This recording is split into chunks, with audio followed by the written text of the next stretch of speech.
Hello, everybody. I am back. Yes, we had a really fun time at the fair. They had really good rides.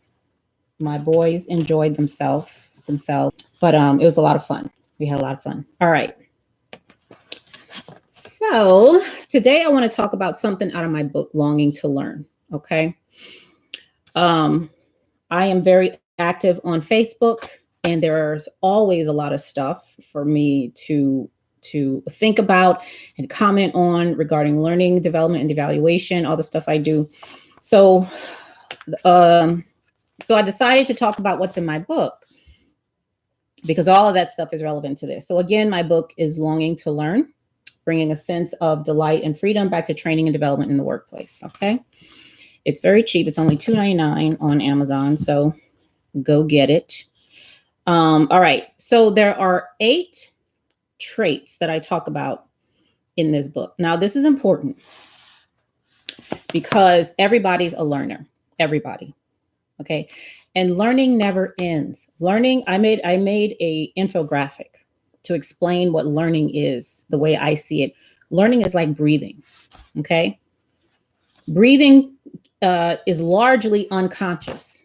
Okay. You don't even have to think about it. You don't. It's largely unconscious. It just happens, right?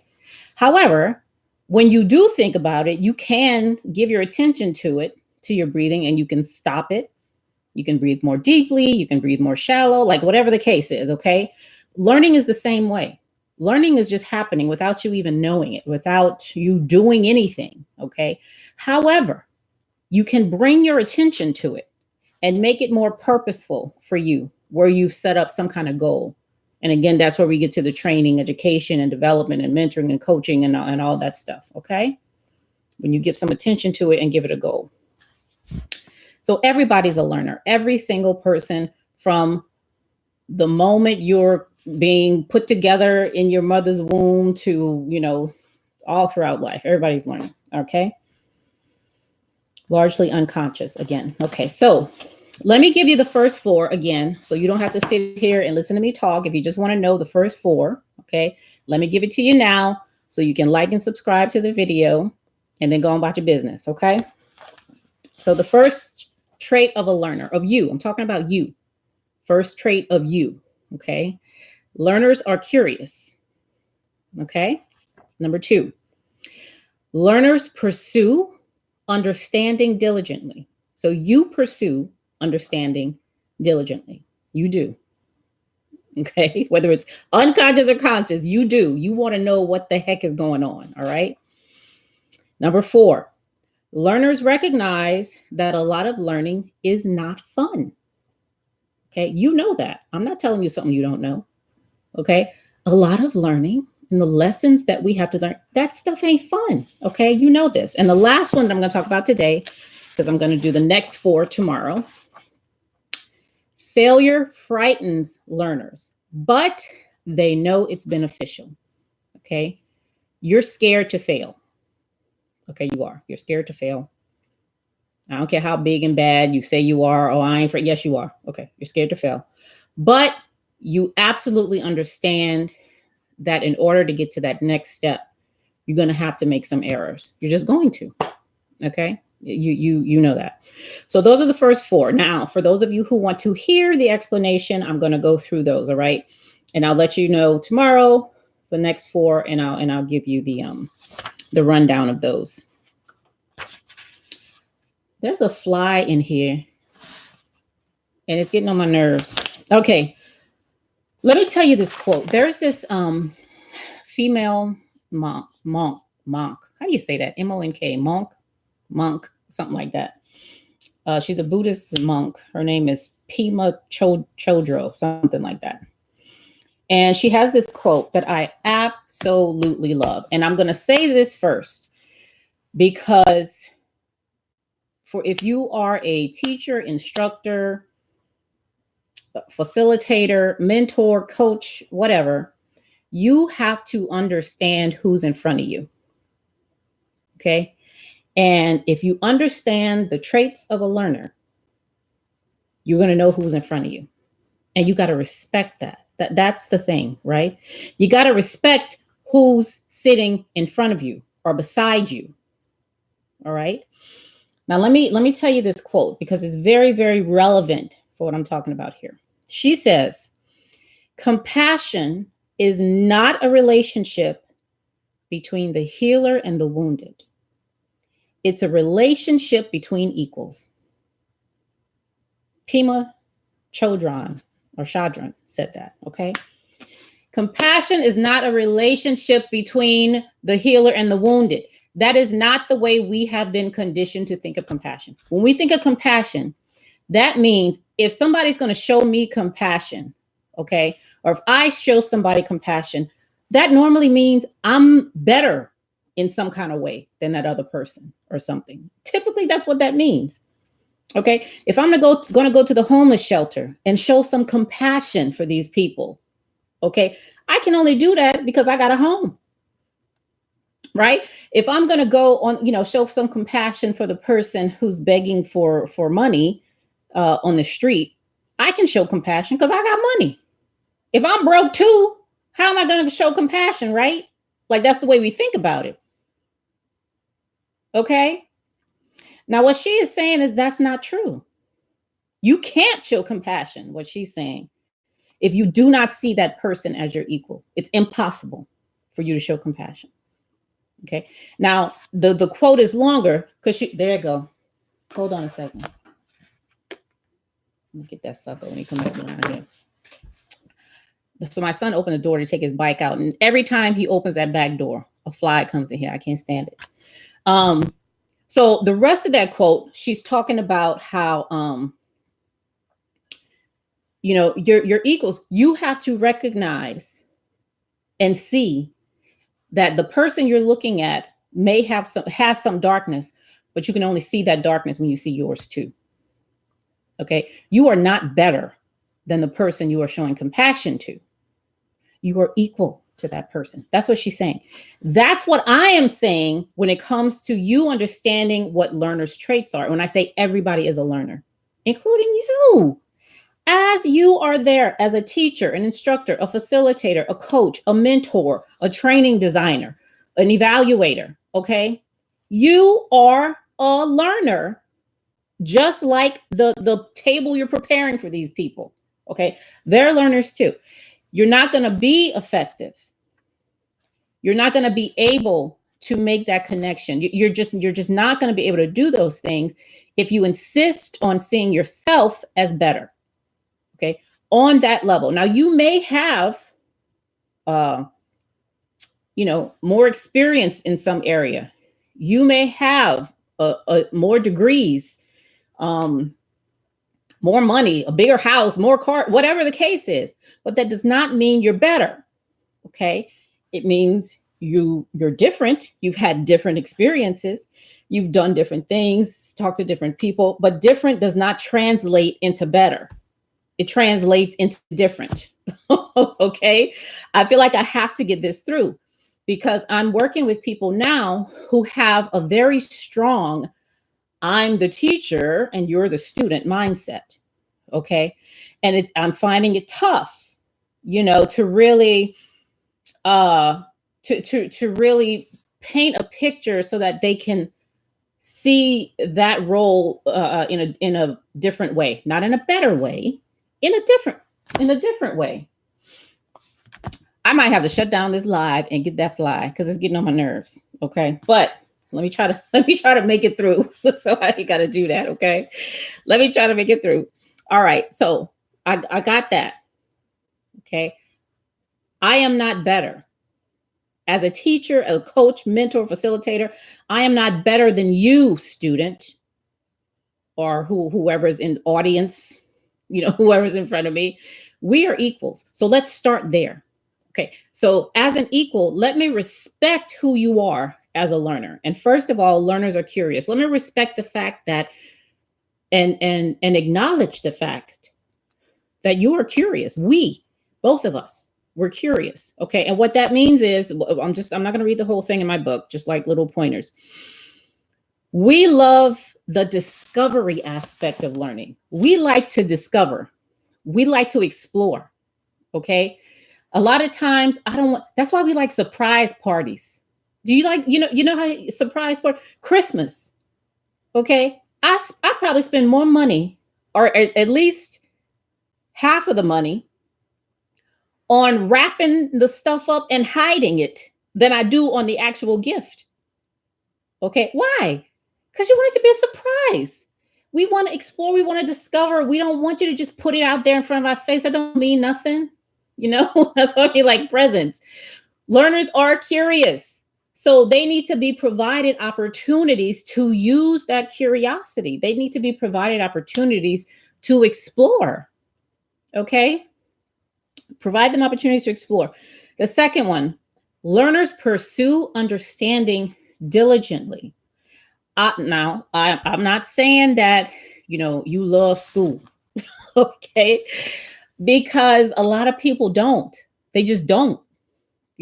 But even if you don't like school, you are still a learner and you pursue understanding diligently. When you trying to understand something, it ain't got to be within the four walls of a school or, to get a degree or something like that. Anything, think of anything you're trying to understand. Okay. It could be a person that I don't get you, but you try to understand. It could be something that you're trying to figure out in the house. I need to know how this thing works or whatever. You're going to doggedly pursue that many times. Okay. Many times you're going to do that until you get that understanding that you're looking for. That's who's sitting in front of you, teacher. Those of you, facilitator, mentor, whoever. You're sitting in front of somebody who pursues. Now they do this on their own. Okay, because that's the trait of a learner, and they're learners. They need to just be in an environment that invites that kind of pursuit. Okay, they need to be allowed the space and the time and the opportunity to pursue what they're looking for. Okay.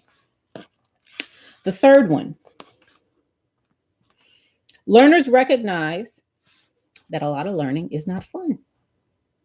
Okay, if you are somebody who, well, it's not if you are somebody, who is constantly learning. Okay. Sometimes, in the very beginning, oh man, this is not going to be fun. Like it's just not. It's not going to be. Some learning is a lot of fun. Okay, it really is, but some of it is not. It's not. But we still do it because of the last two. Because when we're looking to get understanding, we're going to go through some stuff, to get that understanding that we want and that we know that we need.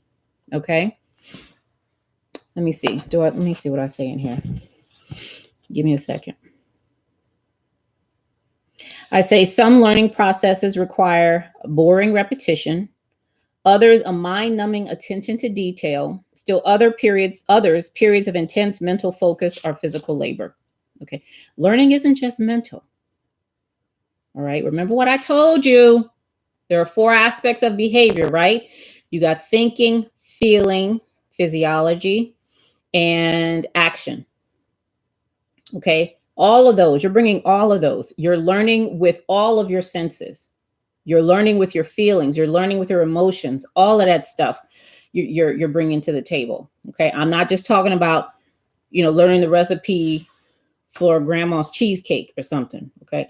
I'm talking about learning in the entire thing. All right. You're bringing all your senses to it. All right. And the last one for tonight. So the first 4. Okay. Failure frightens learners, but they know it's beneficial. Even though we want to.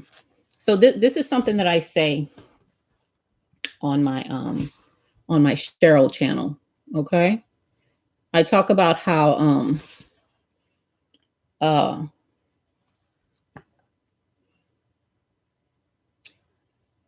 what we really want as human beings. Let me tell you what we really want. Okay. Get up close to your camera. Turn your volume up so you can hear this. Okay. What we really want as human beings is to never have to make another choice.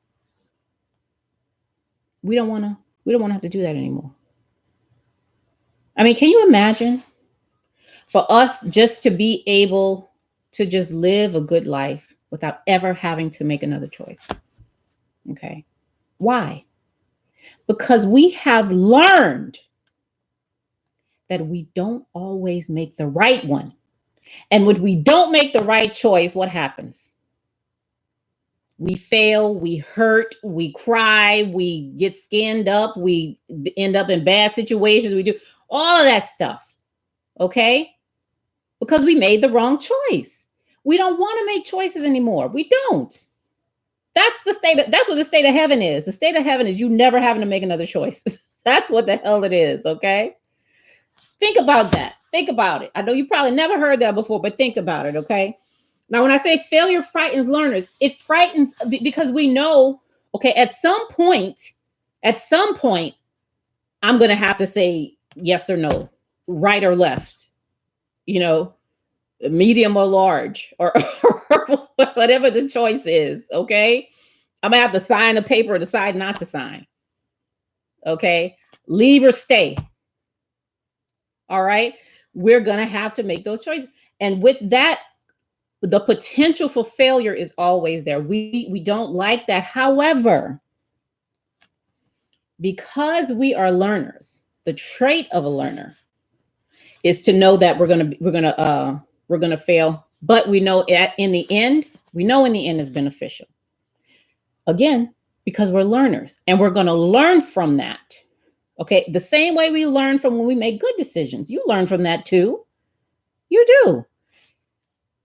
When you were little, and I remember doing this. I remember putting my hand on the stove and getting burned. I learned really quick not to do that again. Real quick. Nobody had to tell me. I didn't have to go to a training for not burning your hand on the stove. I didn't have to pick up the book, How to Not Burn Your Hand on the Stove. None of that stuff. Okay? Because I made a mistake. Okay? And I learned from that real quick, never did it again. I've never burned my hand on the stove since then. Okay? Never. Okay? But that's what it is. Okay? We're afraid of failure because with failure, a lot of times comes pain and suffering. Now sometimes it's not that serious. Okay? But many times it is. Okay? Comes that. But we know that it's beneficial. So we know it's beneficial. And we try not to, but it's gonna, as long as you have to make a choice or make a decision, failure is gonna be right there, peeping around the corner, just waiting.